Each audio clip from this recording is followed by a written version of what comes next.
इस YouTube platform पर मैं ललित राठी एक बार फिर से आपका स्वागत करता हूं फंडामेंटल ऑफ इलेक्ट्रिकल इंजीनियरिंग की एक और बेहतरीन वीडियो में, जिसमें हम बात करेंगे आज यूनिट वाइज फॉर्मूलेज की वंस रूट की, यानी कि जो 4 यूनिट से आपके न्यूमेरिकल बनते हैं इलेक्ट्रिकल इंजीनियरिंग सब्जेक्ट में, यूनिट नंबर 1, 2, 3 और 4 से, तो उसमें जो फॉर्मूले यूज होते हैं उनको आज हम यहां पर बात करने वाले हैं यूनिट वाइज। YouTube पर आपको ऐसा वीडियो कहीं पर नहीं मिलेगा, क्योंकि इलेक्ट्रिकल सब्जेक्ट के जो फॉर्मूले हैं जिनकी हेल्प से आप क्वेश्चंस को सॉल्व करेंगे वो आज हम यहां पर कवर करने वाले हैं। तो इसी बात पर आप वीडियो को ज्यादा से ज्यादा शेयर कर दीजिए ताकि वीडियो सभी बच्चों तक पहुंच सके और सभी बच्चे इस महत्वपूर्ण वीडियो का लाभ उठा सके। इस वीडियो का लाभ बच्चों तभी मिलेगा जब आप पेन कॉपी साथ रखें और जो चीजें मैं आपको बताता जा रहा हूं, जो फॉर्मूला मैं आपको बताता जा रहा हूं वो आप खुद से नोट करते चलें, तभी आपको ज्यादा बेनिफिट होगा इस वीडियो का। अदरवाइज आपको बेनिफिट नहीं हो पाएगा इस वीडियो का, क्योंकि अगर आपने खुद से नहीं लिखकर देखा फॉर्मूला तो आपको याद नहीं हो पाएगा। और साथ ही साथ एक नोट्स प्रिपेयर कर लें ताकि जब आप एग्जाम हॉल में जाएं उससे 15-20 मिनट पहले फिर से इस चार्ट को रिवाइज कर लें, ताकि आपका न्यूमेरिकल वाला पोर्शन जो है वो छूट ना पाए इलेक्ट्रिकल इंजीनियरिंग के सब्जेक्ट में। तो आई होप आपने वीडियो को शेयर कर दिया होगा, और जो बच्चे पहली बार जुड़ रहे हैं बच्चों, तो चैनल को जरूर सब्सक्राइब कर लें और बेल आइकन को भी प्रेस कर लें ताकि आने वाली सारी वीडियोस के इंपॉर्टेंट नोटिफिकेशंस आपको मिलते रहें। तो चलिए, मुझे उम्मीद है कि आपने वीडियो को शेयर कर दिया होगा। शुरू करते हैं अपना इस फॉर्मूले का वंस रूट वीडियो। अब बात कर लेते हैं सबसे पहले यूनिट नंबर 1 की। यूनिट नंबर 1 में आपको पता है कोई ऐसा फॉर्मूला हमारा यूज नहीं होता है, वहां पर हम लॉज यूज करते हैं। जैसे आपका नोडल एनालिसिस के क्या क्या स्टेप है क्वेश्चन सॉल्व करने के, मैश एनालिसिस के क्या क्या स्टेप्स है सॉल्व करने के, केवीएल केसीएल क्या है, तो वो सारी चीजें हम यहां पर समझने वाले हैं। तो अगर मैं बात करूं steps to find out the current flow in the circuit by using the node analysis, यानी कि नोड एनालिसिस में आप किस तरीके से सर्किट में फ्लो होने वाले करंट को आइडेंटिफाई करते हैं, फाइंड करते हैं, वो आपको फाइंड आउट करना है। तो कैसे आप फाइंड आउट करते हैं? सबसे पहले नंबर ऑफ नोड्स आइडेंटिफाई करते हैं आप आपके सर्किट डायग्राम में। जो भी सर्किट डायग्राम आपको दिया होता है उसमें कितने नंबर ऑफ नोड्स हैं, फिर उनको लेबल कर देते हैं, यानी कि उनको मार्किंग कर देते हैं, नोड 1, नोड 2, नोड 3, ठीक है। देन फिर आपको सिलेक्ट करना होता है एक रेफरेंस नोड, जिसके रेफरेंस में आपको सॉल्व करना है, फाइंड आउट करनी है वैल्यूज। देन अप्लाई करते हैं आप केसीएल हर एक नोड पर, इंडिविजुअली हर एक नोड पर आपको केसीएल अप्लाई करना है। जब आप न्यूमेरिकल सॉल्व किए होंगे तब आपको ये स्टेप पता होंगे कि आप किस तरीके से स्टेप बाय स्टेप सॉल्व करते हैं। और ये मैं इसलिए लिखकर लेकर आया हूं क्योंकि ये आपका थ्योरेटिकल फॉर्म में पूछा भी गया है यूनिवर्सिटी एग्जाम में, तो इस तरीके से ही आपको स्टेप लिखकर दिखानी है बच्चों। आगे नेक्स्ट है solve the resulting simultaneous linear equation for the unknown node voltage, यानी कि फिर आप लीनियर इक्वेशंस फाइंड आउट करते हैं जो कि वहां पर नोड पर अननोन वोल्टेज आपकी हैं उनके लिए, और देन आप उनको सॉल्व आउट कर लेते हैं। और एट द एंड जिस ब्रांच में करंट फाइंड आउट करना है वहां पर आप वोल्टेजेस की वैल्यू पुट करके उसमें फाइंड आउट कर सकते हैं करंट। Is that clear? तो आई होप आप लोग समझ गए होंगे कौन से स्टेप्स आपके फॉलो होते हैं नोड एनालिसिस को सॉल्व करने में। चलिए आगे बात कर लेते हैं अब मैश एनालिसिस की। तो मैश एनालिसिस में कौन कौन से स्टेप्स होते हैं? सबसे पहले आपको लूप आइडेंटिफाई करना होता है। आइडेंटिफाई लूप और मैश, यानी कि लूप बोल दीजिए या मैश बोल दीजिए, in the given circuit and लेवल a mesh current to the n meshes, मतलब जैसे 1 मैश, 2 मैश, 3 मैश, 4 मैश, आप इस तरीके से उनको मार्किंग कर देते हैं। फिर आप केवीएल अप्लाई करेंगे हर एक मैश में, वहां पर केसीएल अप्लाई कर रहे थे, यहां पर केवीएल अप्लाई करेंगे, ठीक है, क्लियर हुआ? With corresponding to mesh current to generate n equations. फिर यहां से आपको इक्वेशंस मिलेंगी, देन आप उन इक्वेशंस को सॉल्व करेंगे, क्योंकि यहां से इक्वेशन आपको करंट की फॉर्म में मिलेगी, तो डायरेक्ट उनको सॉल्व करके आप लीनियर इक्वेशंस को देन आप unknown mesh current find out कर सकते हैं, यानी कि मैश के अंदर जो करंट फ्लो हो रहा है उसको आप आइडेंटिफाई कर लेंगे। तो आई होप आप लोग समझ गए होंगे किस तरीके से आपको step by step mesh analysis की हेल्प से करंट फाइंड आउट करना होता है इसके अंदर जो आपको सर्किट दिया हुआ है। क्लियर? चलिए, तो ये आपका स्टेप्स हो गए मैश एनालिसिस के। अब अगर हम बात करें यूनिट नंबर 1 में ही, तो 2 चीजें और आपको विशेष ध्यान रखनी है, एक है आपका केसीएल और एक है आपका केवीएल। तो केसीएल में आपको पता है Kirchhoff's current law. Kirchhoff's current law क्या कहता है? किरचॉफ्स करंट लॉ कह रहा है बच्चा कि अगर आप लोग किसी नोड को मानते हैं या किसी पॉइंट को मानते हैं तो उसके अक्रॉस जितनी भी वोल्टेज आ रही हैं या जा रही हैं उन सब का एल्जेब्रिक सम जो होगा वो 0 के इक्वल होता है। या फिर आप ऐसे कह सकते हैं, ये आपका कोई नोड है बच्चा, इस पर हमने मान लिया इस तरीके से ये करंट डिवाइड हो रही हैं इतने पार्ट्स में। अब माना मैंने ये करंट आ रही है, ये आ रही है, ये आ रही है, अब ये करंट जा रही है, ये भी जा रही है, लेकिन ये आ रही है, तो आप किस तरीके से यहाँ पर लिखेंगे? जैसे ये I1 है बच्चा, ये I2 है, ये I3 है, ये I4 है, ये I5 है और ये I6 है, ठीक है। तो आप 2 तरीके से इस इक्वेशन को लिख सकते हैं। आने वाली करंट कौन सी है? I1 है, I2 है, I3 है और I6 है, ठीक है। तो जितनी करंट आई है बच्चा उतनी ही करंट तो जाएगी ना यहाँ से, है ना, इस नोड से उतनी ही करंट तो जाएगी ना बेटा। तो दैट मीन्स वो इक्वल टू हो जाएगी I4 प्लस I5, ठीक है। या फिर अगर मैंने जो स्टेटमेंट लिखा है वो क्या है, स्टेटमेंट मैंने बोला कि उस पॉइंट पर जितनी भी करंट आ रही हैं या जा रही हैं उनका एल्जेब्रिक सम जो है वो 0 के इक्वल है। जैसे हम स्टेटमेंट लिखते हैं summation of i is equal to 0, उसका मतलब क्या है, देखिए आने वाली करंट्स को तो आप प्लस कर लीजिए, भाई आपके पास पैसा आ रहा है तो वो प्लस ही तो है ना आप लोगों के लिए, और जो पैसा आपका निकल रहा है उसको माइनस कर दीजिए, ठीक है। अच्छा सॉरी, ये i6 है बेटा यहाँ पर, है ना, तो i6 लिखा जाएगा क्योंकि i1 i2 i3 और i6 आने वाली हैं और i4 और i5 जाने वाली हैं, तो वो हम यहाँ से माइनस कर देंगे तो ये इक्वल टू 0 हो जाएगा। या फिर अगर आप यहाँ से देखें तो बेटा डायरेक्टली आप इन दोनों को अगर इधर लेकर जाओगे तो ये माइनस ही होंगी, ठीक है। क्लियर हो गया? तो आई होप आप लोग समझ गए हैं कि आपको किस तरीके से केसीएल पर काम करना है। वहीं पर केवीएल की बात करें तो केवीएल क्या है, एक सर्किट में हर एक एलिमेंट के अक्रॉस कितना वोल्टेज क्या हो रहा है, ड्रॉप हो रहा है, वो टोटल सप्लाई के जितनी सप्लाई आपने दी हुई है उस सर्किट के उसके सम के बराबर ही होने वाला है, ये आपका केवीएल रहता है, ठीक है। तो आई होप आप लोग समझ गए होंगे कि केवीएल और केसीएल क्या है, ठीक है, क्लियर। और इन्हीं का यूज करके आप मैश एनालिसिस और नोडल एनालिसिस के क्वेश्चंस सॉल्व करते हैं। जैसे केवीएल को भी अगर मैं यहाँ पर बताऊं तो यहाँ से हमने मान लिया यहाँ पर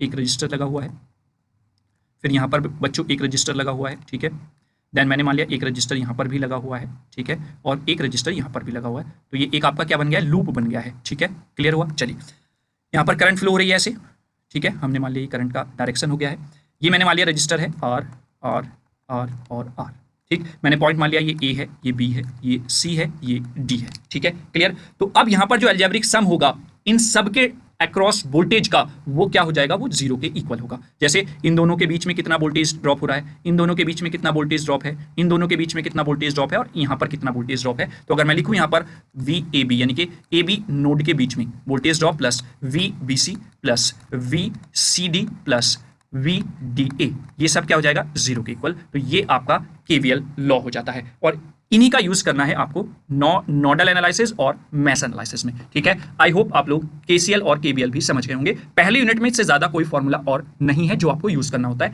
इन्हीं सब का इन्हीं स्टेप्स का फॉलो करके आपको न्यूमेरिकल सॉल्व करना है, ठीक है। तो I hope unit number first आपका क्लियर हो गया होगा। अब हम बात कर लेते हैं यूनिट नंबर सेकंड की। यूनिट नंबर सेकंड में काफी फॉर्मुलेज हैं, छोटे छोटे भी हैं और बड़े भी हैं, जिनसे डायरेक्ट आपका क्वेश्चन बनता है, ठीक है। तो सबसे पहले मैं कुछ टर्म्स यहाँ पर लिखना चाहूंगा जिसको आप ध्यान से समझेंगे, ठीक है। चलिए मैं यहाँ पर लिख लेता हूँ, रेक्टेंगुलर फॉर्म ऑफ इंपिडेंस है ना, इंपिडेंस की रेक्टेंगुलर फॉर्म, इंपिडेंस, और मैं लिख लेता हूं यहां पर रेक्टेंगुलर फॉर्म, ठीक है, रेक्टेंगुलर फॉर्म। अब रेक्टेंगुलर फॉर्म हम इंपिडेंस की लिख रहे हैं, इंपिडेंस को हम Z से डिनोट करते हैं बच्चों, Z equals to R plus JXL, ठीक है।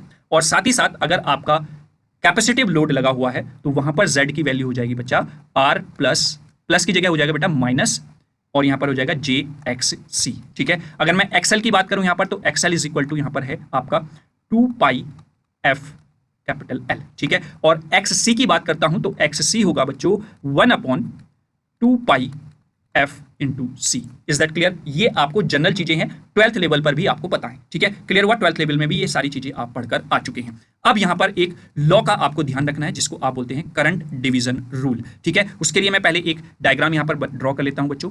सपोज ये करंट आई आ रही है और इधर जाकर ये डिवाइड हो जाती है 2 पार्ट में, ठीक है, लुक्स लाइक दैट, ऐसे ये आपका यहाँ पर लगा हुआ है इंडक्टिव लोड रेजिस्टिव लोड के साथ। देन अगर मैं दूसरी तरफ बात करता हूं तो यहाँ पर एक रजिस्टर के साथ आपका लगा हुआ है कैपेसिटिव लोड, ठीक है, क्लियर हुआ बच्चों, ठीक है।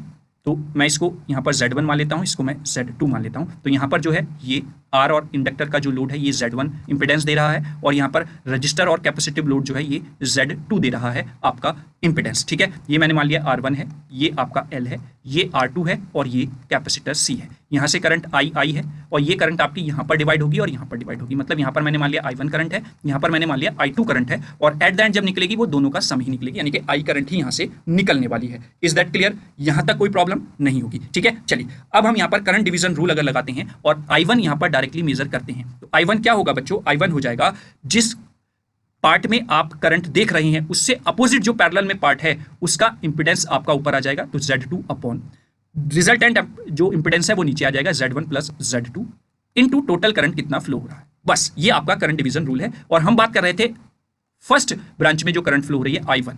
ऐसे अगर मैं I2 निकालना चाहूं तो बेटा I2 क्या हो जाएगी, इसके अपोजिट कितना इंपिडेंस है Z1 पैरेलल में, तो Z1 upon total impedance Z1 plus Z2 into I आपका हो जाएगा। ठीक है, तो ये I1 और I2 हो गई है, दोनों जो करंट डिवीजन आपकी हुई थी वो करंट आप डायरेक्टली इस तरीके से फाइंड आउट कर लेंगे। ठीक है, कहीं पर भी अगर आपको नीड होती है करंट फाइंड आउट करने की कॉम्बिनेशन में सर्किट में, तो इस तरीके से आप फाइंड आउट कर सकते हैं। वहीं पर अगर आप रिजल्टेंट इंपीडेंस फाइंड आउट करना चाहते हैं, तो चूंकि दोनों Z1 और Z2 पैरेलल में है, तो आपको पता है Z1 पैरेलल टू Z2 कैसे निकालते हैं हम, ये हो जाता है आपका Z1 Z2 upon Z1 plus Z2, क्योंकि पैरेलल में आपका 1 अपॉन Z1 होगा प्लस 1 अपॉन Z2 हो जाएगा, और जब आप इसको सॉल्व आउट करेंगे देन आपको ये मिल जाएगा। ठीक है, तो आई होप ये जनरल बेसिक जो चीजें थी वो आपको क्लियर हो गई होंगी। चलिए अब हम बात कर लेते हैं और फॉर्मूलेज जो यहाँ पर आपकी हेल्प करेंगे न्यूमेरिकल्स को सॉल्व करने में।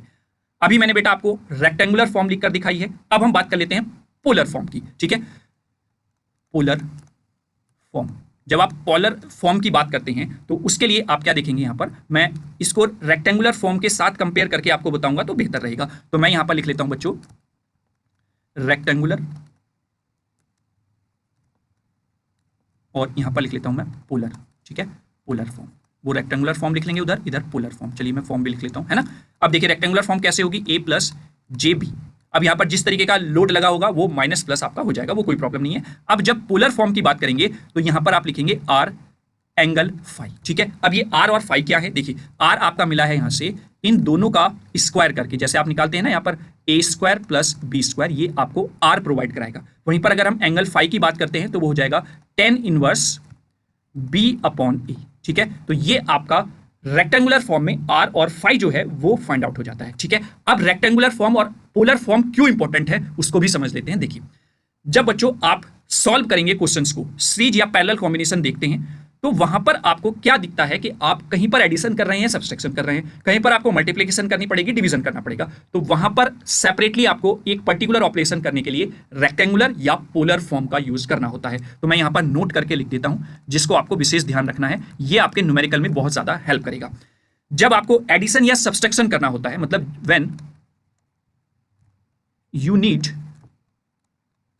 टू परफॉर्म, टू नीड, एक सेकेंड, परफॉर्म एडिशन या सब्सट्रैक्शन, है ना, प्लस या माइनस अगर आपको करना है तो आपको यूज करना पड़ेगा किसका, रेक्टेंगुलर फॉर्म का। ठीक है, रेक्टेंगुलर फॉर्म, ये आप ध्यान रखेंगे जरूर बेटा। अगर आपको कहीं पर प्लस या माइनस ऑपरेशन करना पड़ रहा है तो उसके लिए आपको अपनी दी हुई फॉर्म को रेक्टेंगुलर फॉर्म में रखना होगा। ठीक है, चलिए वहीं पर अगर आप कर रहे हैं मल्टीप्लिकेशन या फिर division, then you use the polar form. Is that clear? I hope आप लोग अब समझ गए होंगे यहां पर पोलर और रेक्टेंगुलर फॉर्म की बात क्यों की जा रही है और क्यों वो इंपॉर्टेंट है। ठीक है, क्लियर हो गया? चलिए, तो आई होप यहां तक आपको क्लियर हो गया होगा। अब आपने ये फाई भी निकाल लिया है, तो अब पावर फैक्टर अगर आपसे पूछा जाता है तो पावर फैक्टर क्या हो जाएगा बच्चों, मैं लिख देता हूं power factor is equal to cos phi. अगर आपसे पावर फैक्टर पूछता है तो फाई एंगल जो पोलर फॉर्म में है उसका अगर कॉस ले लेंगे तो then you get the power factor. Is that clear? Normally अगर हम पावर की बात करते हैं बच्चों तो पावर इक्वल्स टू क्या होता है, V equals to V into I ही होता है ना, पी इक्वल्स टू, आप इसको वी की फॉर्म में लिखे तो वी स्क्वायर अपॉन आर हो जाएगा। ठीक है, और अगर आई की फॉर्म में लिखे तो आई स्क्वायर इंटू आर रहता है, और ये कहां से लिखा है हमने, V equals to I R जो ओम्स लॉ होता है। ठीक है, क्लियर हुआ? ये सब बेसिक चीजें अभी तक आप देख रहे हैं। ठीक है, चलिए अब आगे बात कर लेते हैं हम, जो क्वेश्चन आपसे पूछा जाता है सेकंड में यूनिट से न्यूमेरिकल में, अपर हाफ फ्रीक्वेंसी और लोअर हाफ फ्रीक्वेंसी। ठीक है, यानी कि upper half frequency find out करने के लिए कहता है, lower half frequency find out करने के लिए कहता है, तो वो भी मैं यहां पर आपको लिख के दिखा देता हूं। देखिए अब हम लिखेंगे formula for the upper half frequency. ठीक है, और अपर हाफ फ्रीक्वेंसी को आप मान लेते हैं F2। ठीक है, उसका फॉर्मूला होता है FR plus delta F by 2। ठीक है, अब ये सारी चीजें भी मैं बताऊंगा क्या क्या यहां पर हैं। वहीं पर अगर हम बात करें लोअर हाफ फ्रीक्वेंसी की, तो लोअर हाफ फ्रीक्वेंसी की बात करते हैं तो उसको हम F1 से डिनोट करते हैं, और it's equal to FR minus delta F by 2। Is that clear? यहां पर FR जो है वो रेजोनेंट फ्रीक्वेंसी है, और इसको आप कैसे आइडेंटिफाई करते हैं, कैसे फाइंड आउट करते हैं, FR इज इक्वल टू होता है 1/2 pi square root of 1/LC। You can also write, आपने पढ़ा भी होगा फॉर्मूला ये 1 ज़्यादा पास लिखा गया है, इसको हम यहाँ से इरेज करते हैं। ठीक है, then 1/2 pi square root of LC, ये फॉर्मूला आपने पढ़ा भी है। ठीक है, तो ये रेजोनेंट फ्रीक्वेंसी हो जाती है। यहां पर डेल्टा F क्या है बेटा, डेल्टा F है यहां पर बैंडविड्थ ऑफ रेजोनेंट सर्किट। तो अगर आपसे बैंडविड्थ ऑफ रेजोनेंट सर्किट पूछी जाती है तो वो आप यहां से बताएंगे डेल्टा एफ। ठीक है, तो ये आपका रेजोनेंट फ्रीक्वेंसी हो जाती है। ठीक है, अब रेजोनेंट फ्रीक्वेंसी का डायरेक्ट फॉर्मूला क्या होता है वो मिलेगा आपको क्वालिटी फैक्टर से। तो पहले हम लिख लेते हैं क्वालिटी फैक्टर का फॉर्मूला। तो यहां पर लिखेंगे हम क्वालिटी फैक्टर। क्वालिटी फैक्टर जिसको आप Q से डिनोट करते हैं वो इक्वल टू होता है किसके बेटा 1/r square root of L/C। Is that clear? You can also write this formula Q is equal to resonant frequency upon bandwidth of the resonant frequency. तो आप रेजोनेंट फ्रीक्वेंसी यहां से निकाल सकते हैं ना। यहां से क्या मिलेगी आपको resonant frequency delta F is equal to resonant frequency upon quality factor. मतलब यहां से हम बैंडविड्थ ऑफ रेजोनेंट फ्रीक्वेंसी की बात कर रहे हैं। मैंने रेजोनेंट फ्रीक्वेंसी बोल दिया बेटा, तो डेल्टा एफ आप यहां से निकाल सकते हैं। आप चाहें तो रेजोनेंट फ्रीक्वेंसी भी आप यहां से निकाल सकते हैं। F R is equal to हो जाएगा quality factor into bandwidth of the resonant frequency यानी कि डेल्टा एफ। तो यहीं से आपके फॉर्मूलेज बनना स्टार्ट हो जाते हैं। ठीक है, सारी चीजें बेसिक हैं बेटा। अभी तक आपको ये दो फॉर्मूले जो हैं ये डिफर लग रहे होंगे जो आपने 12th लेवल पर नहीं पढ़े हैं। ठीक है, अदरवाइज क्वालिटी फैक्टर का भी फॉर्मूला आप पढ़े हैं, आप रेजोनेंट फ्रीक्वेंसी का फॉर्मूला भी पढ़े हैं, लेकिन क्वालिटी फैक्टर का रेजोनेंट फ्रीक्वेंसी और बैंडविड्थ ऑफ रेजोनेंट फ्रीक्वेंसी की फॉर्म में नहीं पढ़े होंगे, जो कि ये आपके नए फॉर्मूले हो जाते हैं। Is that clear? देखिए, फॉर्मूले बहुत इंपॉर्टेंट है बेटा न्यूमेरिकल को करने के लिए। अब इलेक्ट्रिकल सब्जेक्ट की ही बात नहीं कर रहा, किसी भी सब्जेक्ट के न्यूमेरिकल अगर आप सॉल्व करना चाहते हैं तो इंपॉर्टेंट हो जाते हैं आपके फॉर्मूलेज। ठीक है, क्लियर हुआ? तो ये आपके यूनिट नंबर 2 के कुछ फॉर्मूले हो गए। अब बात कर लेते हैं हम नेक्स्ट फॉर्मूलेज की। चलिए यहां पर हम इस स्लाइड पर बात करते हैं। देखिए, नेक्स्ट फॉर्मूला बताने से पहले मैं थोड़ा सा आपको ये बताना चाहूंगा बेटा, अगर आपको न्यूमेरिकल दिया हुआ है और न्यूमेरिकल में उसने बोला है कि ये आपका लाइन वोल्टेज है या फिर ये फेज वोल्टेज है, ठीक है, तो आप वही चीज रखेंगे। लेकिन अगर उसने मेंशन नहीं किया है तो आप हमेशा उसको कंसीडर करके चलेंगे लाइन वोल्टेज। ये आपको विशेष ध्यान रखना है, यानी कि आप कंफ्यूज नहीं होंगे। मतलब अगर उसने नहीं कहा है कि ये लाइन वोल्टेज है या फेज वोल्टेज है, देन यू कंसीडर VL यानी कि लाइन वोल्टेज। और अगर उसने बोल दिया है तो फिर तो कोई प्रॉब्लम ही नहीं है, जो उसने बोला है वही आप उसको वोल्टेज मानकर चलेंगे। Is that clear? I hope आप लोग समझ गए होंगे। चलिए अब हम बात कर लेते हैं 4 स्टार कनेक्शन। स्टार कनेक्शन, यहां से कुछ फॉर्मूलेज आपके निकल कर आते हैं जब आप स्टार कनेक्शन की बात करते हैं। चलिए क्या क्या फॉर्मूले हैं वो हम यहां पर देखते हैं। सबसे पहले आपका स्टार कनेक्शन के लिए जो लाइन करंट होता है बेटा वो फेज करंट के इक्वल होता है। ये और बेहतर आप तब समझेंगे जब आप न्यूमेरिकल करेंगे। तो पहले ये चीजें आप नोट कर लीजिए कंडीशन वाइज, देन आप जब फॉर्मूलों को अप्लाई करेंगे ना, न्यूमेरिकल करने बैठेंगे, तब देखना इसका रिजल्ट इस वीडियो का कितना बेहतरीन आपके आएगा। ठीक है, चलिए अब यहां पर IL जो लाइन करंट है और IPH जो फेज करंट है, उसका एक और रिलेशन अगर हम यहां पर देखें, जब आपको वोल्टेज की बात की जाती है तो चूंकि IL इक्वल्स टू IPH है और IPH किसके इक्वल होता है बेटा, वो होगा VPH अपॉन ZPH की। ठीक है, और VPH और VL में भी एक रिलेशन होता है, that's the VL upon square root of 3 upon ZPH। तो then you can write VL upon square root of 3 ZPH। तो मैं जो यहां से रिलेशन निकला है वो भी मैं यहां पर लिख देता हूं, since VPH is equal to VL upon square root of 3। Is that clear? तो आपसे किसी भी तरीके से लाइन करंट, लाइन मतलब फेज करंट या फिर लाइन वोल्टेज, फेज वोल्टेज, कुछ भी वो कैलकुलेट करा ले, आप आसानी से यहां पर कैलकुलेट कर सकते हैं। ठीक है, चलिए अब हम बात कर लेते हैं पावर की। तो पावर आप यहां पर लिखेंगे, पावर जिसको आप P से डिनोट कर देते हैं, वो हो जाएगा square root of 3 VL IL और पावर फैक्टर cos 5। ठीक है, डिफरेंट टाइप्स की पावर्स आपसे यहां पर कैलकुलेट कराई जाती हैं, तो वो 1 बाय 1 मैं अभी आपको सारी पावर्स बता दूंगा, कौन सी पावर आप किस से डिनोट करते हैं और कैसे उसको फाइंड आउट करते हैं। वहीं पर जब आपसे पूछा जाता है रिएक्टिव पावर, ठीक है, जब आपसे बात की जाती है रिएक्टिव पावर की, तो आप लिखेंगे रिएक्टिव पावर, और रिएक्टिव पावर को आप डिनोट करते हैं किससे बेटा, Q से। एक क्वालिटी फैक्टर भी है तो इसलिए मैं यहां पर पावर लिख देता हूं इसके नीचे, तो इसको आप रिएक्टिव पावर बोलते हैं। और इसका फॉर्मूला क्या हो जाएगा बच्चा, इसका फॉर्मूला हो जाएगा square root of 3 VL IL और ये हो जाएगा sin 5। Is that clear? तो ये आपका रिएक्टिव पावर हो जाती है। Is that clear? चलिए अगर आपसे एपरेंट पावर पूछा जाता है ना, एपरेंट पावर, ठीक, तो एपरेंट पावर जिसको आप डिनोट करते हैं S से, या फिर इसको टोटल वोल्ट एम्पियर्स भी कहा जाता है, तो आप लिख लेंगे टोटल वोल्ट एम्पियर। ठीक है, टोटल वोल्ट एम्पियर पावर भी इसको बोल देते हैं। तो दैट मींस आपका फॉर्मूला क्या होने वाला है, यहां पर आपका फॉर्मूला हो जाएगा square root of 3 VL IL। Is that clear?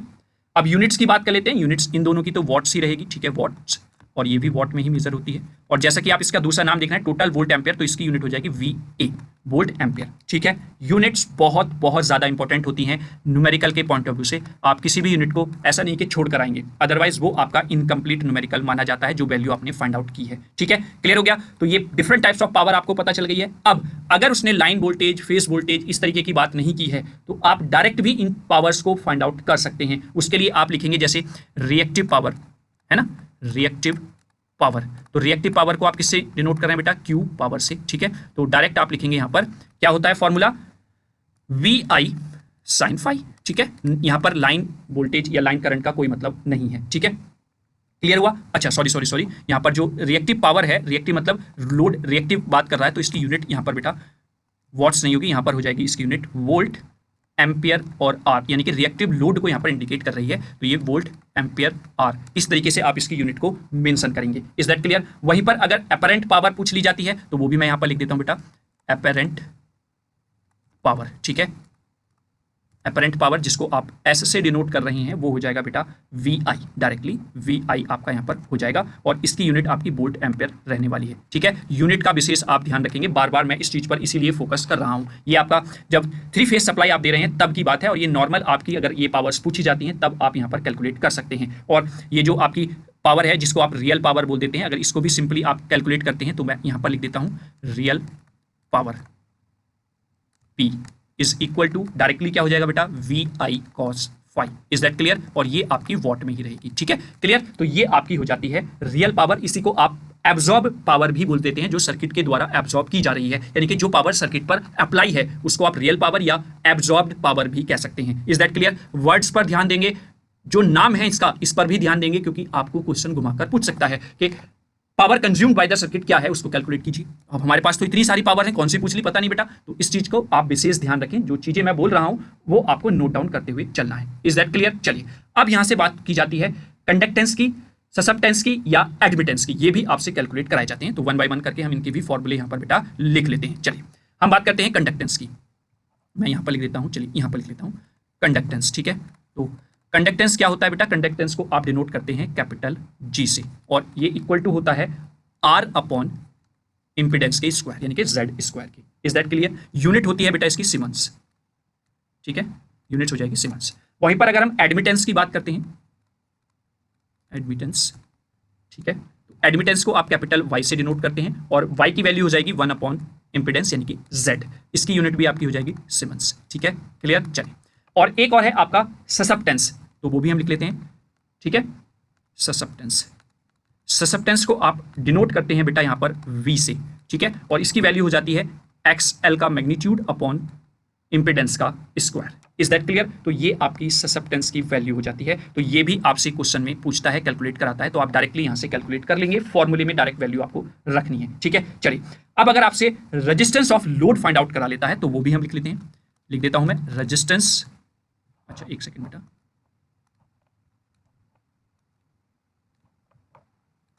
Resistance of load, यानी कि जो लोड आपका अप्लाई है उसका कितना रेजिस्टेंस है, अगर वो आपसे पूछ लिया जाए तो वो क्या हो जाएगा बच्चों, R equals to Z cos phi हो जाएगा। ठीक है, और Z cos phi यानी कि Z को आप यहां पर V अपॉन I भी लिख सकते हैं इंटू cos phi। तो इस तरीके से आप कैलकुलेट कर सकते हैं लोड के रेजिस्टेंस को। Is that clear? I hope आप लोग समझ गए होंगे। चलिए, तो ये कुछ फॉर्मूले थे जो यूनिट सेकंड के पॉइंट ऑफ व्यू से इंपॉर्टेंट है। Is that clear? I hope आप लोगों ने ये सारे फॉर्मूले नोट कर लिए होंगे और एक जगह पर अपनी सीट बनानी स्टार्ट कर दी होगी, ताकि एग्जाम के समय में आपको न्यूमेरिकल रिवाइज करने में कोई भी समस्या ना हो। मतलब जब आप एग्जाम हॉल में जा रहे हो उससे पहले आप 10 से 15 मिनट निकाल के इन सब फॉर्मूलों को रिकॉल कर लेंगे तो आपको आसानी हो जाएगी अपनी न्यूमेरिकल सॉल्व करने में। और जब आप न्यूमेरिकल सॉल्व करने बैठेंगे, न्यूमेरिकल वाली वन शॉट वीडियो देखेंगे, तो आप ये फॉर्मूले वाली सीट अपने पास जरूर रखें, ताकि ये हेल्प करेगी आपको जब आप न्यूमेरिकल सॉल्व करेंगे उसमें। ठीक है, क्लियर? कोई फॉर्मूला अगर ऐसा है जो मुझसे छूट गया है, आप उसको अपने आप से भी नोट कर सकते हैं, और साथ ही साथ कमेंट बॉक्स में भी आप कमेंट करके बता दें,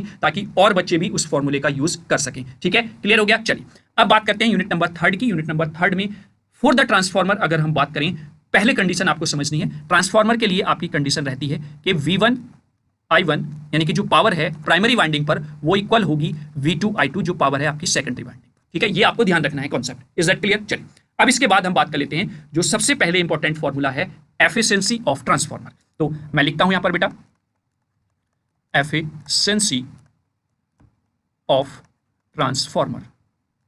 इज दैट क्लियर? चलिए अब इसको आप डिनोट किससे करते हैं बेटा? ईटा, और आप लिखेंगे 100%। जब आपका 100% लोड अप्लाई है तो इसको बोलते हैं आप एट फुल लोड।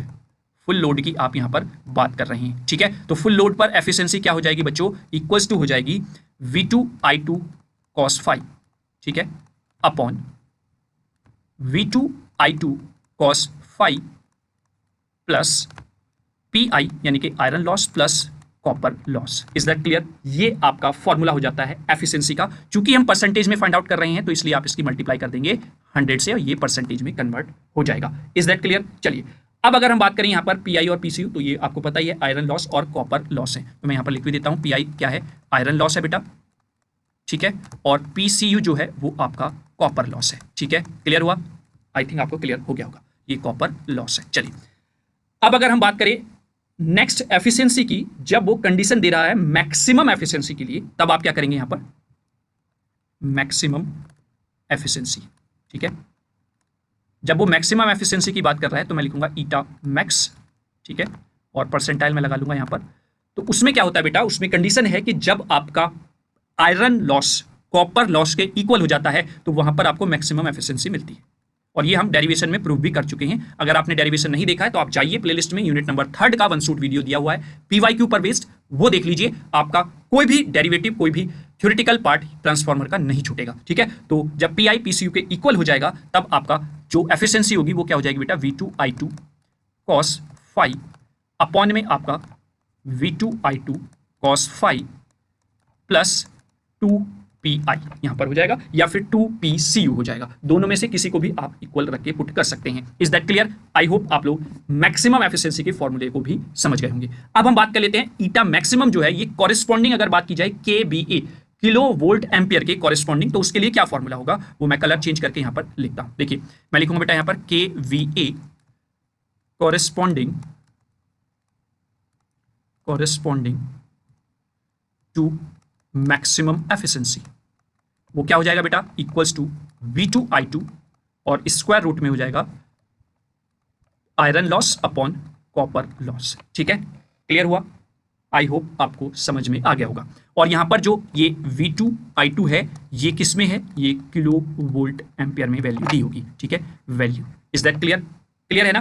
तो मैं यहां पर लिख देता हूं सेंस। Is that clear? चलिए अब हम बात कर लेते हैं नेक्स्ट कॉपर लॉस की। अब लिखेंगे यहां पर कॉपर लॉस। अगर आपसे डायरेक्टली कॉपर लॉस पूछा जाता है तो किस तरीके से आपको फाइंड आउट करना है? उसका फॉर्मूला है PCU is equal to I1 का स्क्वायर इंटू R1 जब हम प्राइमरी बाइंडिंग की बात कर रहे हैं, plus I2 square into R2 जब हम सेकेंडरी की बात कर रहे हैं। तो प्राइमरी और सेकेंडरी बाइंडिंग में कितना कॉपर लॉस हो रहा है वो उनका सम रिजल्टेंट कॉपर लॉस आ जाएगा। अब अगर आपको कहा जाता है सर्किट में कि तब आप कॉपर लॉस फाइंड आउट कीजिए जब आपका सर्किट रेफर टू प्राइमरी है या रेफर टू सेकेंडरी है, समझ गए ना? इसका कॉन्सेप्ट भी मैंने उस 1 शूट वीडियो में बताया हुआ है, आप अच्छे से समझने के लिए उस वीडियो को देख लेंगे, है ना। तो जब आपसे बात की जाती है कॉपर लॉस की किसमें? रेफर टू प्राइमरी बाइंडिंग, तो it equals to I1 square और रेजिस्टेंस जो होगा वो रेफर टू प्राइमरी बाइंडिंग वाला यूज हो जाएगा, बस, ठीक है। वहीं पर जब रेफर टू सेकेंडरी बाइंडिंग की बात की जाती है तो फॉर्मूला हो जाएगा, क्योंकि वहां पर सेकेंडरी बाइंडिंग में करंट क्या फ्लो होता है? I2, तो I2 का square into R02। Is that clear? चलिए मैं और सहूलियत के लिए आपके यहां पर लिख भी देता हूं, ये मैं लिख रहा हूं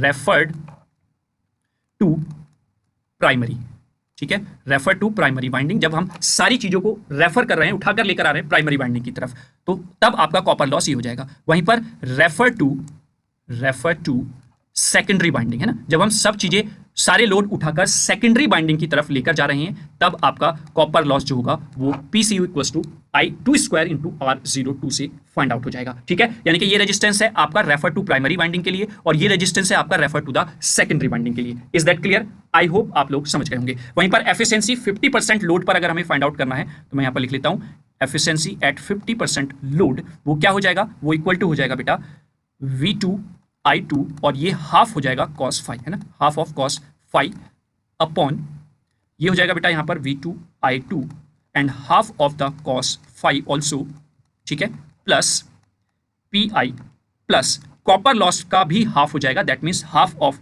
स्क्वायर ऑफ PCU। ये आपको ध्यान रखना है अगर वो 50% लोड पर एफिशिएंसी फाइंड आउट कराता है तो। Is that clear? चलिए अब बात कर लेते हैं हम बाइंडिंग रेशो की। एक फॉर्मूला है जिसको हम लिखते हैं बाइंडिंग रेशो, यानी कि प्राइमरी बाइंडिंग और सेकेंडरी बाइंडिंग का अगर रेशो आपसे पूछ लिया जाए तो वो क्या होता है, N1/N2 होता है। ठीक है, N1/N2 ध्यान रखना है, कंफ्यूज बिल्कुल भी नहीं होना है। ऐसा मैं क्यों बोल रहा हूं, देखिए अभी बताता हूं आपको बेटा।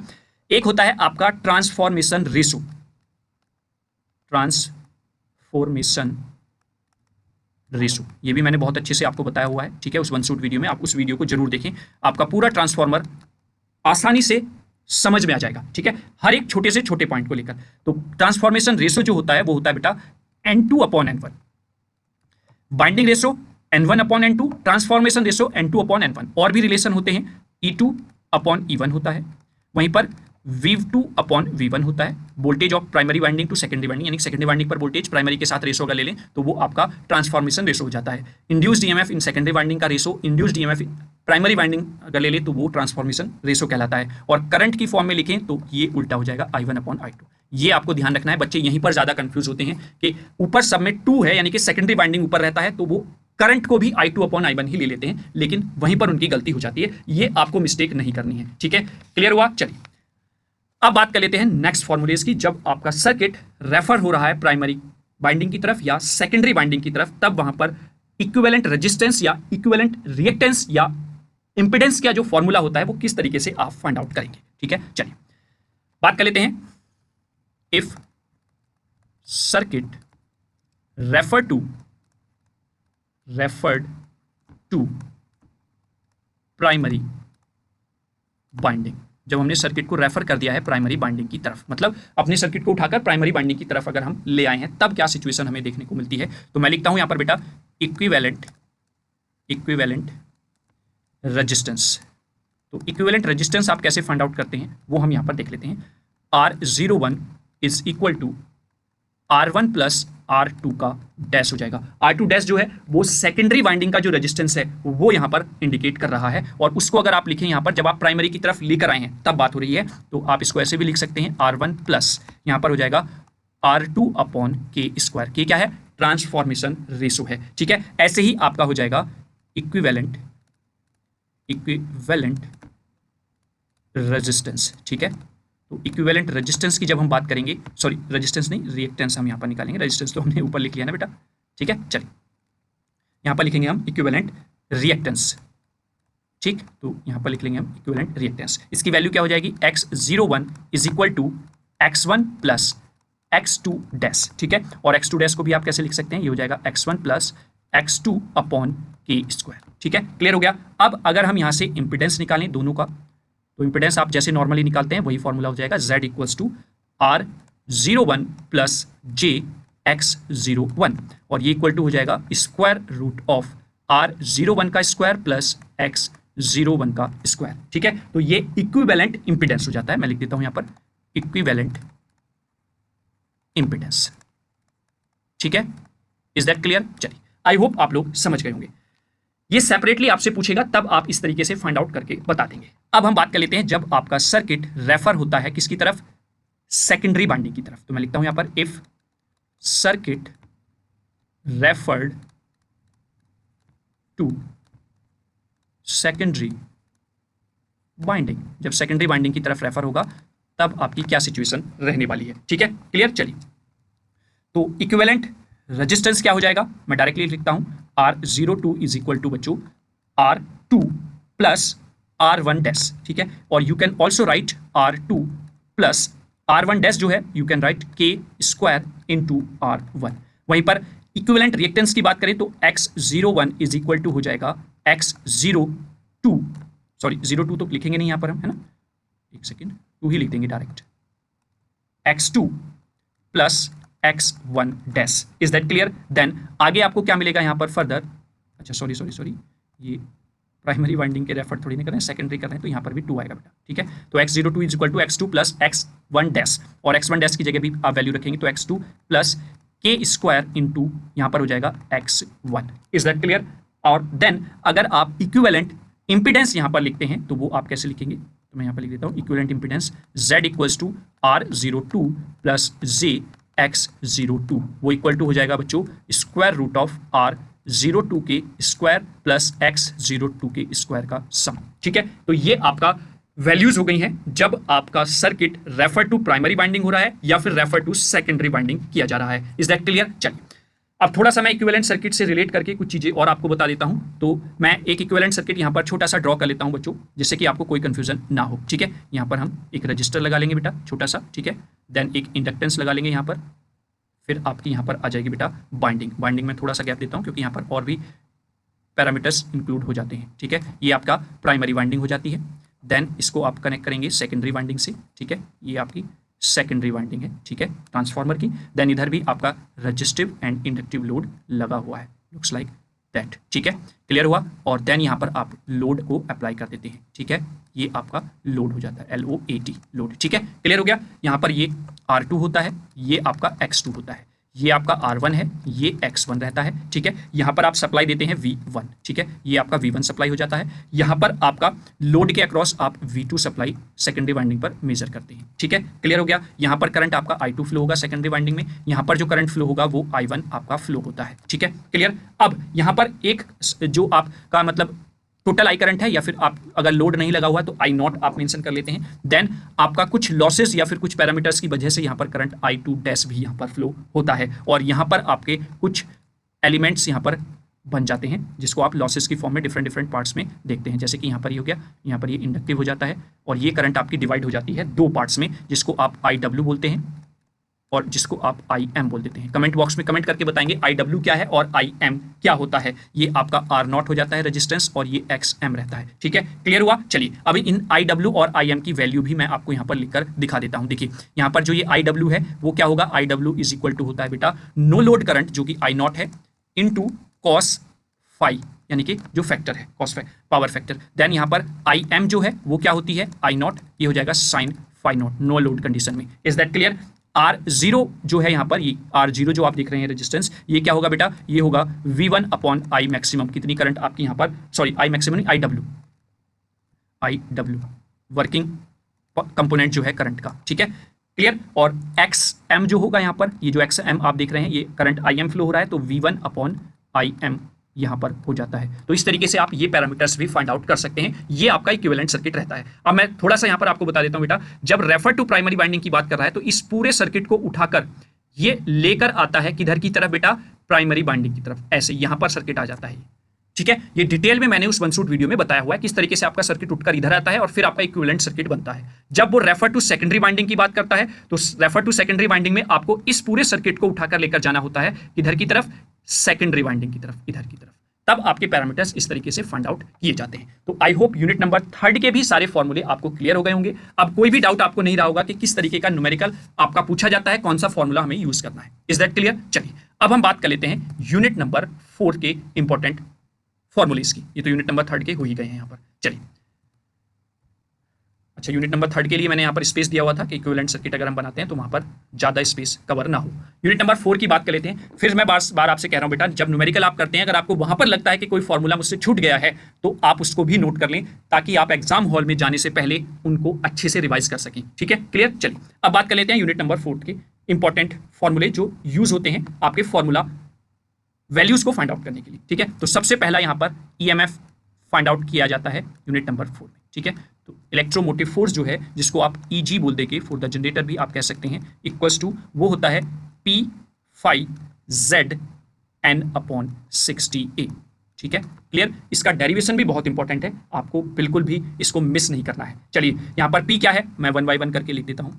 P है यहाँ पर बेटा नंबर ऑफ पोल्स, तो ये है आपके नंबर ऑफ पोल्स। ठीक है, फाई क्या है, फ्लक्स पर पोल है। ठीक है, फाई क्या है, मैं यहाँ पर लिख लेता हूँ फ्लक्स पर पोल, और इसको आप लिखते हैं किसमें, वेबर में। ठीक है, क्लियर? वहीं पर Z क्या है, number of active conductors on the armature.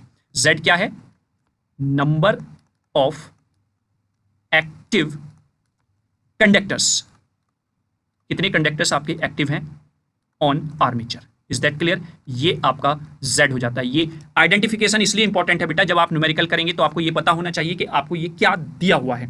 N क्या है, स्पीड ऑफ आर्मेचर है इन RPM, ये है आपका speed of armature in RPM. विशेष ध्यान रखेंगे, रोटेशन पर मिनट में स्पीड की बात की जा रही है। ए क्या है capital, number of parallel paths in the armature winding. यहां पर लिख देता हूं मैं number of parallel paths in armature winding. ठीक है, आर्मेचर वाइंडिंग में नंबर ऑफ पैरेलल पाथ्स जो हैं वो यहां पर कैपिटल ए से इंडिकेट किया जाता है। तो आई होप ईएमएफ का फॉर्मूला और उसकी जो नोटेशंस हैं वो आपको सारी बहुत अच्छे से क्लियर हो गई होंगी। अब अगर हम एक जनरेटर की बात करते हैं तो मैं यहां पर कुछ कंडीशन लिखता हूं। इफ हम बात कर रहे हैं किसकी, जनरेटर की,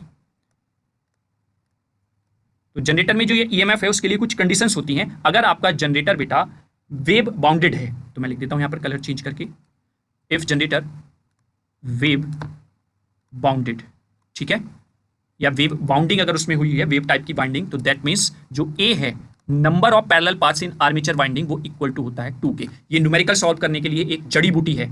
ठीक है, वहीं पर अगर ये बाइंडिंग किस तरीके की हुई है, ये बाइंडिंग हुई है लैप बाउंडिंग, है ना, तो अगर ये लैप बाउंडेड है, ठीक है, तो देन आपको ए की वैल्यू जो है वो पी के इक्वल रखनी होती है, यानी कि जो नंबर ऑफ पोल्स हैं वही नंबर ऑफ पैरेलल पाथ्स हो जाते हैं आर्मेचर वाइंडिंग में। ये आपको रामबाण नुस्खा बता रहा हूं मैं जब आप न्यूमेरिकल सॉल्व करेंगे ईएमएफ फाइंड आउट करने के लिए। Is that clear? I hope आप लोग समझ गए होंगे। वहीं पर बैक ईएमएफ पूछ लेता है तो आप लिखेंगे फॉर्मूला बैक ईएमएफ का। चलिए मैं यहां लिख देता हूं बैक ईएमएफ। ठीक है, बैक ईएमएफ को आप इंडिकेट करते हैं ईवी से, इज इक्वल टू होता है बेटा V minus I A R A minus brush drop. ठीक है, brush drop. Is that clear?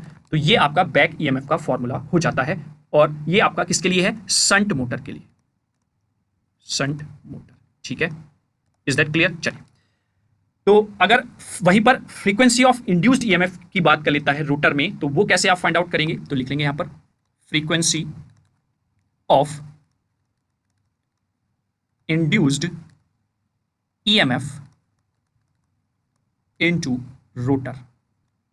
वो क्या हो जाएगी बेटा, F dash is equal to S dot F. ठीक है, क्लियर हुआ? एस क्या है, स्लिप है यहां पर, और स्लिप का फॉर्मूला भी आपको पता है क्या होता है बेटा, एस इज इक्वल टू होता है N S minus N upon N S. N S क्या है यहां पर, एन एस है सिंक्रोनियस स्पीड, और एन क्या है, स्पीड ऑफ मोटर। ठीक है, वहीं पर एन एस की वैल्यू अगर मैं फाइंड आउट करता हूं तो एन एस की वैल्यू हो जाती है 120 एफ अपॉन पी।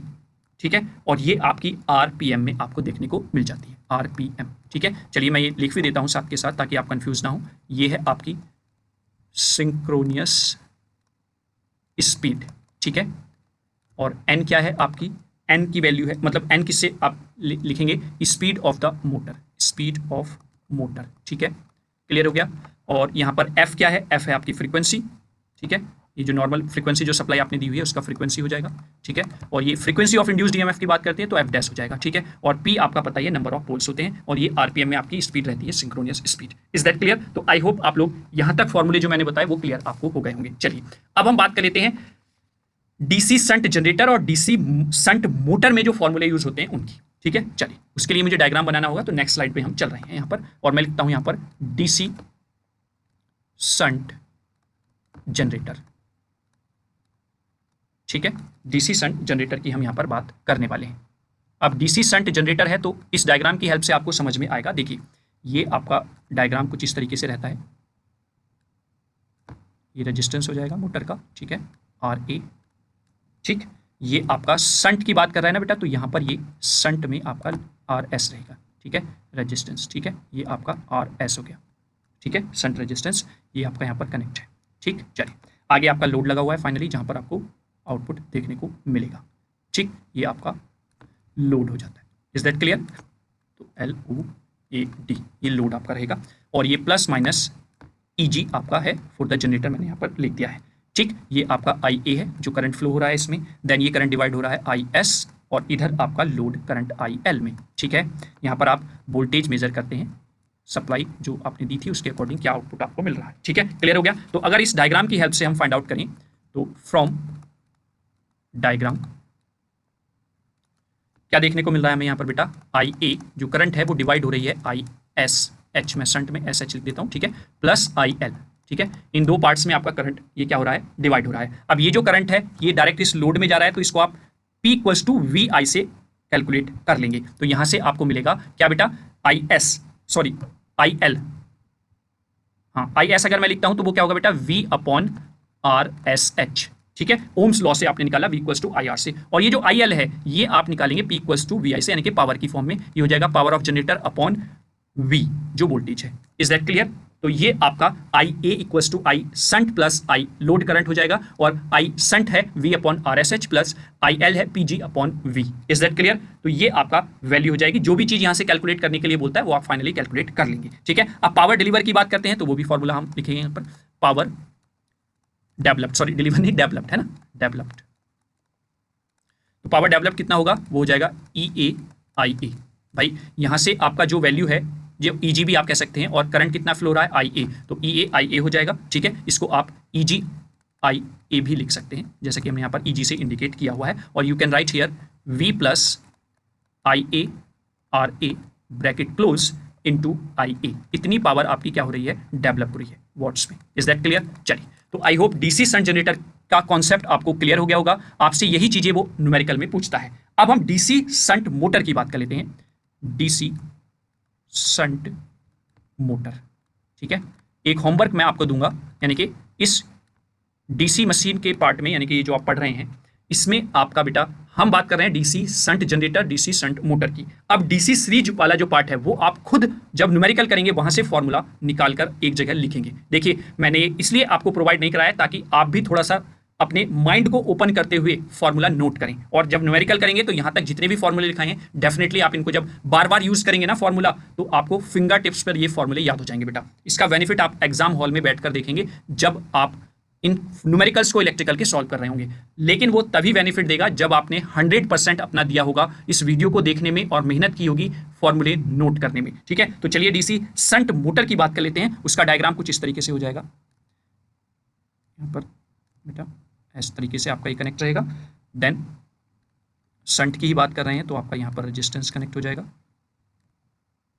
ठीक है, ये आपका इधर से सप्लाई आपने दी हुई है, तो ये आपका यहाँ पर V रहेगा। ठीक है, मोटर की बात कर रहे हैं ना, यहाँ पर तो हम जनरेटर से जनरेट कर रहे थे, मोटर से आप सप्लाई देंगे और मैकेनिकल एनर्जी जनरेट करेंगे। ठीक है, तो इसलिए आपका जो करंट है वो यहाँ से फ्लो होना स्टार्ट होगा, जिसको आप आई एल बोल रहे हैं, आई एस एच हो जाएगा। ठीक है, और ये आपका आई ए करंट रहेगा, कुछ इस तरीके से आपका डायरेक्शन हो जाएगी। समझ गए ना? जनरेटर जनरेट कर रहा है तो इधर से निकल रहा है, इधर से एंटर कर रहा है, क्योंकि डीसी शंट मोटर में आप मैकेनिकल एनर्जी में कन्वर्ट करेंगे इलेक्ट्रिकल एनर्जी को। ये आर ए हो जाएगा, इसको हम ई V मान लेते हैं प्लस माइनस इसके अक्रॉस। ठीक है, क्लियर हुआ? चलिए, अब फ्रॉम फिगर अगर हम बात करें तो यहां पर आई एल इक्वल्स टू होगा बेटा अब आई ए प्लस आई एस एच के। ठीक है, अब आई ए अगर आप यहां से कैलकुलेट करें तो आप directly I A is equal to लिख सकते हैं I L minus I S H. आप देख रहे हैं ना, यहाँ पर आई ए क्या था, आई S H plus I L था, यहाँ पर आई ए क्या आया है, आई L minus I S H आया है। तो यानी कि यहाँ पर कैसा साइन हो गया है, माइनस का साइन हो गया है। अब जब यहाँ पर माइनस हुआ है तो ऑब्वियसली बात है पावर डेवलप्ड में भी साइन माइनस हो जाएगा। बस यही चीज आपको ध्यान रखनी है, तो यहाँ पर लिखेंगे power developed. Is that clear? I hope आप लोग समझ गए होंगे। तो पावर डेवलप्ड का फॉर्मूला अगर हम देखें तो ई वी इंटू आई ए आपका रहेगा, इतनी पावर डेवलप हो रही है, और फॉर्मूला हो जाएगा आपका V minus I A R A into I A, ये आपके वॉट्स में हो जाएगा। ठीक है, क्लियर हो गया? तो ये आपका पावर डेवलप्ड हो गया है डीसी शंट मोटर का। आई होप आप लोगों को क्लियर हो गया होगा। मुझे उम्मीद है कि यहां तक जो भी फॉर्मूले मैंने बताए हैं वो ईमानदारी से आपने नोट किए होंगे, और वन बाय वन करके यूनिट वाइज आप जब इसके न्यूमेरिकल करेंगे तो आपके ये फिंगर टिप्स पर आपको याद हो जाएंगे जब बार बार आप इन फॉर्मूलों का यूज करेंगे। हम बात कर रहे हैं डीसी सीरीज मोटर की, तो उसके लिए आपको खुद से काम करना है डीसी सीरीज मोटर के लिए। ठीक है, ये आपके लिए होमवर्क है। मुझे उम्मीद है कि आप इस होमवर्क को भी पूरा करेंगे और पूरा इलेक्ट्रिकल सब्जेक्ट का जो न्यूमेरिकल पार्ट है उसमें यूज होने वाले फॉर्मूले की आप शीट भी तैयार करेंगे। जब आप एग्जाम देना अपना जाएंगे उससे पहले 10 से 15 मिनट निकालकर आप इस शीट को रिवाइज कर लेंगे, ताकि आपकी जब एग्जाम हॉल में आप न्यूमेरिकल कर रहे होंगे तो आपको रिकॉल हो जाए फॉर्मूला। Is that clear? मुझे उम्मीद है ये सेशन आपको अच्छा लगा होगा। अगर आपको सेशन अच्छा लगा है तो वैल्यूएबल अपने फीडबैक्स, अपने सजेशंस कमेंट बॉक्स में लिखना ना भूलें। और अगर पहली बार चैनल पर विजिट किए हैं तो चैनल को सब्सक्राइब भी जरूर कर लें, बेल आइकन को भी प्रेस कर लें ताकि आने वाली सारी वीडियोस के इंपॉर्टेंट नोटिफिकेशन आपको मिलते रहें। और शुरुआत में जैसा कि मैंने बच्चों कहा था, वीडियो को आप ज्यादा से ज्यादा बच्चों तक पहुंचाएं शेयर करके, ताकि सभी बच्चे इस वीडियो का लाभ उठा सकें और उनकी तैयारी में अगर कुछ कमी रह गई है तो वो उसको मजबूत आधार प्रदान कर सके। तो इसी उम्मीद के साथ कि आप इस वीडियो को शेयर करेंगे ज्यादा से ज्यादा और सभी बच्चों तक वीडियो को पहुंचाएंगे। मैं मिलूंगा नेक्स्ट वीडियो में, तब तक के लिए अपनी तैयारी ईमानदारी से करते रहिए और इसी तरीके से अपनी मेहनत जारी रखिए। ठीक है, एक ना एक दिन आपका रिजल्ट जरूर आएगा। ठीक है, तो चलिए मिलते हैं नेक्स्ट वीडियो में। नमस्कार, जय हिंद, जय भारत।